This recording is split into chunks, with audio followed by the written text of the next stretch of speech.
On the night of February 1st, 1959, 9 people slashed open their tent from the inside. They did not use the entrance. They ran barefoot into a blizzard measuring -30 degrees Celsius. Not one of them ever came back to the tent. That single act has baffled investigators for over 60 years. The group was led by Igor Dyatlov, a 23-year-old engineering student from Sverdlovsk. His 8 companions were equally experienced, seasoned winter hikers, most in their early 20s. Together they had logged hundreds of kilometers across Russia's harshest terrain. Their destination was Otorten, a remote peak whose name in the local Mansi language means "don't go there." The group was certified for the highest difficulty rating Soviet trekking authorities issued. These were not beginners making a panicked mistake. Whatever drove 9 experts out of that tent, into the dark, without shoes, it was something they had never trained for. In January 1959, 10 young hikers gathered in the Soviet city of Sverdlovsk. Their leader was Igor Dyatlov, 23 years old and already a veteran of the Urals backcountry. Every member of the group held a ranking in Soviet mountaineering. Their destination was Otorten Mountain, deep in the northern Urals. The route was classified Grade III, the highest difficulty rating in the Soviet system. One member, Yuri Yudin, fell ill early and turned back on January 28th. He was the only one who would ever come home. The remaining 9 pushed on into the Ural highlands. They carried professional equipment, tents, skis, provisions for weeks. Their planned return date was February 12th. No communication arrived. When rescuers finally reached the mountain, the tent had been cut open from the inside. On February 1st, 1959, Igor Dyatlov's group was due to send a telegram from Vijay. No telegram arrived. Days passed without alarm. Delays on expeditions were common. By February 20th, family members began pressing the authorities to act. A search party reached the eastern slope of Kholat Shachel on February 26th. They found the group's tent half buried beneath wind-packed snow. The tent had been cut open from the inside, not unzipped but slashed. Inside, the hikers' boots and warm clothing had been left behind, neatly arranged. Searchers then spotted a trail of footprints leading downhill into the tree line. The prints were barefoot, or covered only by socks. At the forest edge, searchers found the remains of a small fire and 2 bodies. Yuri Doroshenko and Yuri Krivonishenko lay there frozen, yet their hands showed signs they had tried to feed the flames. They had made it this far, but something had driven all 9 of them out of that tent in the dark. By late February 1959, 5 bodies had been found. The search for the remaining 4 continued through deep winter. On May 4th, 1959, probes struck something solid beneath 4 meters of snow in a ravine. Rescuers dug down to find the last 4 hikers, Dubinina, Zolotaryov, Thibaut Brignoles, and Kolovatov. They lay together, as if they had sheltered there deliberately. Several were wearing garments that had belonged to hikers found weeks earlier. The living had stripped clothing from the dead to survive. The group had scattered more than a kilometre from their tent before dying. Investigators noted the ravine victims showed far more severe physical trauma than the others. Dubinina and Zolotaryov had massive fractures to the chest and ribs. The force required to cause those fractures was compared by the medical examiner to a car crash. Yet no external wounds, no bruising, no lacerations explained how those injuries had been made. When Soviet forensic teams completed their autopsies in February 1959, the results defied easy explanation. Several of the hikers had suffered catastrophic internal injuries. Nikolai Thibaut Brignol had sustained a severe fracture to his skull. Semyon Zolotaryov had multiple ribs crushed on his right side.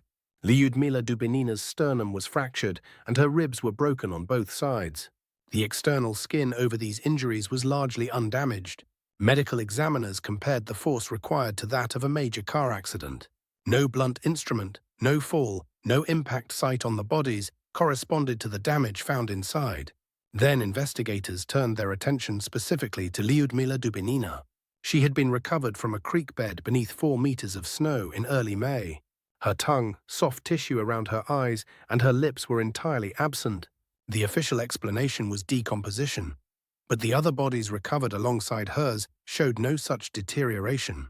In the weeks after the bodies were recovered, Soviet investigators ran standard forensic tests on the clothing. The results on garments belonging to Lyudmila Dubinina, Semyon Zolotaryov, and Nikolai Thibaut Brignol came back unusual. Several items tested positive for radioactive contamination. The levels recorded were not trace amounts. They were high enough to require a formal explanation. No explanation was ever officially provided. Separately, investigators began collecting testimony from witnesses across the Ural region. On the night of February 1st and 2nd, 1959, multiple witnesses reported seeing glowing orange orbs moving through the sky. The sightings came from soldiers, meteorologists, and civilians, spread across a large geographic area.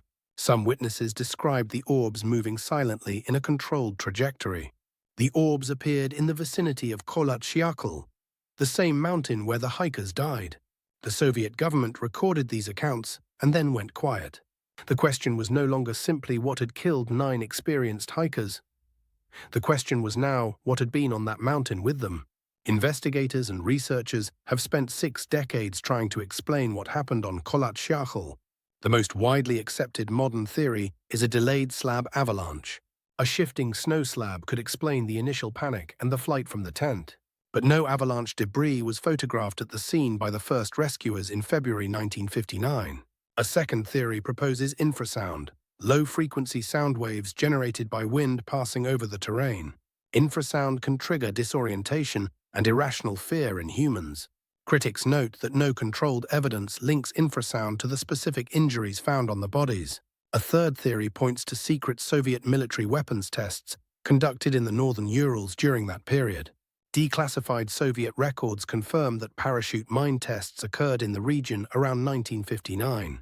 Yet military tests cannot explain why the hikers abandoned their only shelter in sub-zero temperatures. A fourth theory describes a katabatic wind event, a sudden violent downslope wind capable of generating extreme cold and disorientation. Each theory answers something, but none of them answers everything. And what was found on the bodies may hold the only remaining clue. In May 1959, Soviet investigators closed the Dyatlov case after just 3 months. Their official verdict listed the cause of death as an unknown compelling force. No further explanation was offered. The case files were classified and sealed from public access. They would remain sealed for over 30 years. In 1990, partial records were quietly declassified and transferred to Yekaterinburg. Researchers discovered that several pages from the original investigation were missing entirely. In 2019, Russian prosecutors announced a new official reinvestigation into the deaths. After 14 months, they concluded the group had been killed by an avalanche. Independent avalanche experts reviewed the findings and publicly rejected the conclusion. The families of the 9 hikers rejected it too.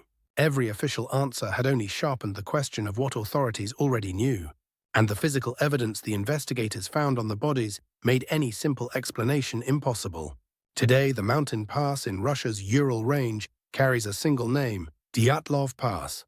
It was officially renamed in 1959, the same year 9 hikers died there.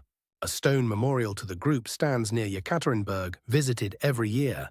The original Soviet case file was sealed for decades. Russia's investigative committee reopened the case formally in 2019. Their 2020 conclusion pointed to an avalanche. Independent researchers rejected that conclusion within months. No single theory has ever accounted for every piece of evidence. Portions of the case file remain classified to this day. 9 experienced trained hikers died on a clear, calm night in February 1959. The mountain has offered no explanation that fully holds. What do you believe happened on Dyatlov Pass? And what else are you willing to leave unexplained?